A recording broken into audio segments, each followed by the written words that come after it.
Welcome, Pisces. Thank you for joining me for your monthly forecast for April for the Sun or the Ascendant.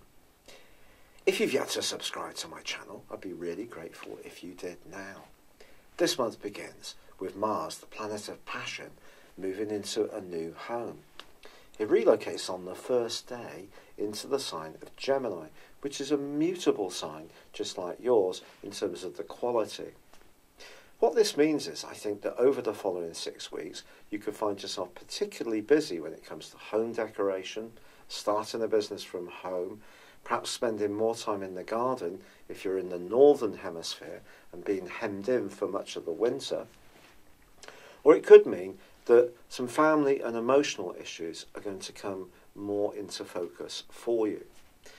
But as this month begins, the Sun is in the part of your scope that's to do with resources, in the sign of Aries. But also Chiron is here now. Chiron relocated to this point on the 18th of February. Chiron in the second house is very much about your sense of self-worth. If that has got, in some ways, if you're really honest, some areas where you don't feel quite so assured, over the following years, Chiron's asking you to work hard at that. It could also see you be very generous and thoughtful towards people who are less fortunate, which is a wonderful quality that many Pisces people can have anyway. But it is important to also feed what's good for you. So keeping a good balance is what Chiron's going to ask you to do. And what will support that is the fact that there's a fantastic new moon on the 5th in the sign of Aries. And so that can help you to think more positively this month, almost immediately, about how you can, in a practical sense, balance the books, but also enjoy some treats. And in fact, an improvement to your financial situation can emerge for you later in the month. But I'm going to tell you first about the role of Mercury and Venus, who are in your sign as this month begins. When it comes to individuality, especially fresh ideas, if you are interested in being creative or perhaps being more entrepreneurial, Mercury in your sign is an asset. But it is technically in detriment, so it's not its best location. And of course, last month was affected by a connection with Neptune, your ruler, which is very dreamy and can be a draining influence, and also the retrograde. Now, Mercury is free of the retrograde now, but it won't come out of shadow, in other words, get back to the point where the retrograde began until the 16th of this month. So if there is something that's very personally important to you, a plan that you've been trying to advance, patient persistence may still be necessary. But Venus in your sign is exalted, and so it's possible that your sex appeal is going to attract a lot of goodness to you, and that's really exciting. Now, by the 10th, it is true that Jupiter, your co-ruler, is going to be going into a retrograde in your sector of work and prominence, success, goals and ambitions. And that's going to go on for 4 months. Now, Jupiter retrograde is kind of like a giant Mercury retrograde. But Jupiter is also about the things that we perhaps are almost over-enthusiastic about. So it doesn't necessarily follow that any bad luck's going to come your way around your career or big hopes, but it may be necessary to just lower some, perhaps 1 or 2 unrealistic expectations. Of course we should all shoot for the stars, otherwise we'd all lead very mundane existences. But in some ways, if it's something that's profoundly important, keeping 1 foot on terra firma will be helpful to deal with this retrograde. Also, Mercury in your sign squares up to Jupiter in the second week of this month, and an individual idea may not be met with a tremendous amount of enthusiasm by a decision maker that you encounter. Fortunately, by the 16th, Mercury moves out of shadow and on the 17th moves into Aries. Now that's going to be wonderful for your resources. You're going to bring a sharper, clearer perspective to play, but on the 21st Venus plays catch up, and that is going to be truly significant. That can be the trigger that brings in an improvement to your financial situation. It also can heighten any love you might have for calorific goodies. So if you have got a sweet tooth, it's probably going to be heightened in the last 9 days of the month. But on the 19th, there is a full moon, which occurs in the sign of Libra. It's possible that something could come up to do with an insurance renewal or some kind of premium that perhaps has slipped your mind. Balancing your spending in the here and now with what's necessary for future planning or anything to do with joint finances may also be important. When it comes to your love life, if you are in an existing relationship, in any influence, any part of your situation where intimacy isn't quite working as well as you want, may need some careful and patient discussion between you and yours. Certainly making sure that you've got shared hopes around finances can be a great way to improve cooperation and collaboration. And it's possible that you may want to be generous to your partner in some way, especially with Neptune, your ruler, squaring some Mars in the last week. If you do this, it is just important when Mars and Neptune are involved to be absolutely clear about what your motives are, because that can create a distortion, especially around desires. There may even be a bit of a miscommunication with a family member in that last week, so just be conscious of that. Now, all through this month, the North Node, which is in your sister water sign of Cancer, is going to be in opposition with the rather stern energies of Saturn. Saturn is, of course, about self-discipline. It's also about structure, but it is about obstacles. It also is about our wounds in some way, our lack of confidence and self-belief. And for you, it's in the part of your scope to do with friendships, group associations, and even your future hopes and aspirations.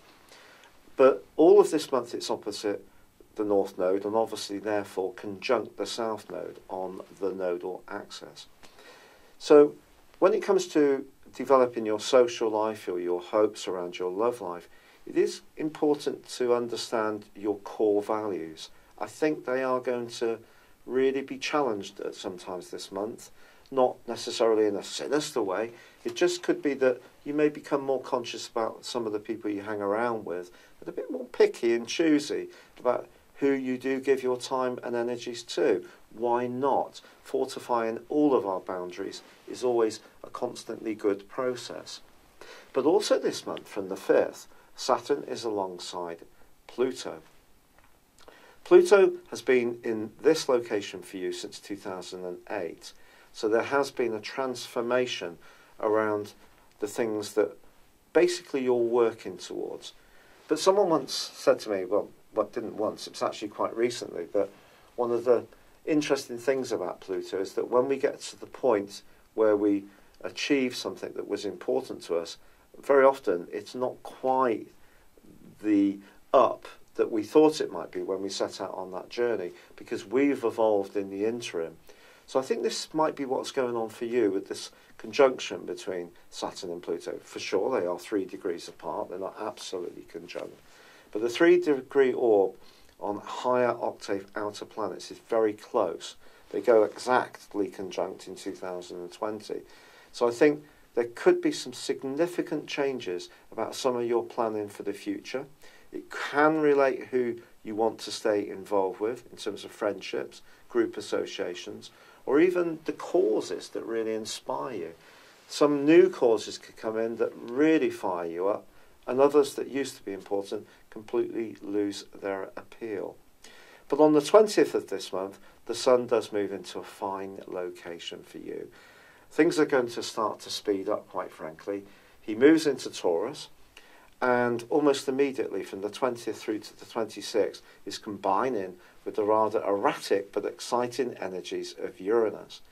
Now, Uranus was, of course, in this location last year for about 5.5 months, so this is going to be a much longer occupation through to 2026, but this initial conjunction with the Sun suggests that if there's something that you want to say, even if you're someone who's usually quite mindful of the reaction it can have, you'll probably be much more forthright. But you know, you can get a nefarious thrill from being a bit more controversial, speaking your truth. shake things up a bit. You may also change your mind about something or have a brainwave that's absolutely sparklingly brilliant. You may buy a new mode of transport or decide to splash out on a new piece of technical kit that's really got all the latest gizmos. Could be a smartphone, could be a new laptop or PC, something like this. An electric car, if you can really afford it, that might start to intrigue you a lot more, because Uranus in Taurus is going to make us all think much more about the Earth's resources. And if you are passionate about ecological and environmental issues, that too may be an area that finds you very busy on blogs and message boards, exchanging ideas with fellow people who also share your concerns for the future. Now, as the month comes to a close, Saturn does slam on the brakes and goes into a 5.5-month retrograde. I'll tell you more about the impact of this in May's broadcast, but what I would say is the conjunction with Pluto is going to continue into next month too. So thinking very carefully about your direction of travel is the big picture of your horoscope.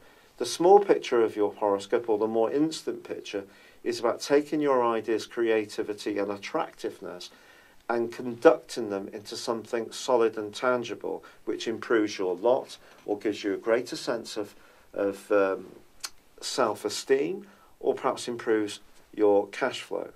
But there could also be some changes to where you live, practical changes, changes to the way you approach things in terms of your emotional life. But that conjunction between the Sun and also Uranus is particularly exciting and can see you find your voice or have some brilliant brainwaves. If you've never had your personal horoscope produced, or not for some while, why not check out my special offer? If you buy a character analysis and also a 12-month personal horoscope forecast, I will give you a 30% discount. But what's crucial here, Pisces, is this takes you way beyond your zodiac sign. You might know your ascendant, you might know your moon, but what my forecasts do is use directions. This is not at all a common thing that's offered. And essentially directions take your natal birth chart and I advance it forwards roughly 1 degree for each year of your life, and then see how that interacts with your original natal chart and also the moving planets going on now. Those transits and how they work with your natal birth chart, they're in there as well, and I use a progressed moon. Directions were found in a large-scale astrological study to be the most accurate form of forecasting.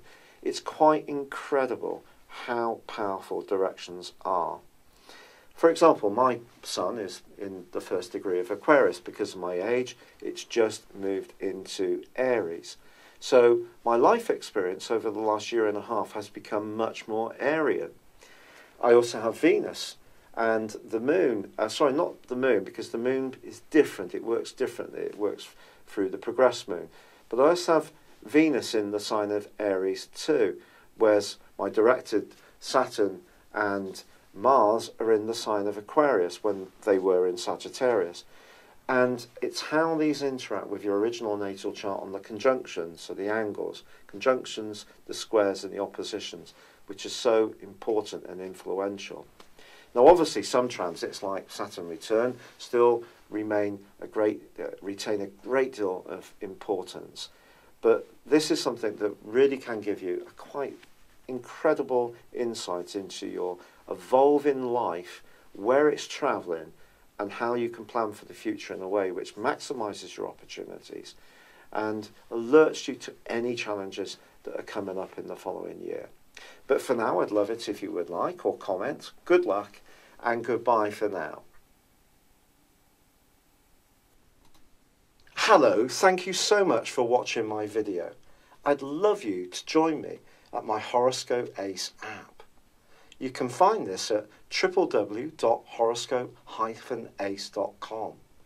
You can use it through Android, iOS, Apple or Facebook. Check out your ascendant or your moon sign or download your free birth chart. There's all your favourite videos, plus there are daily, weekly, monthly and yearly horoscopes for general, love, Chinese and Indian astrology. If your passion is tarot, there's my brilliant 3-card money or love tarot readings too. And it's all there at www.horoscope-ace.com. Thank you.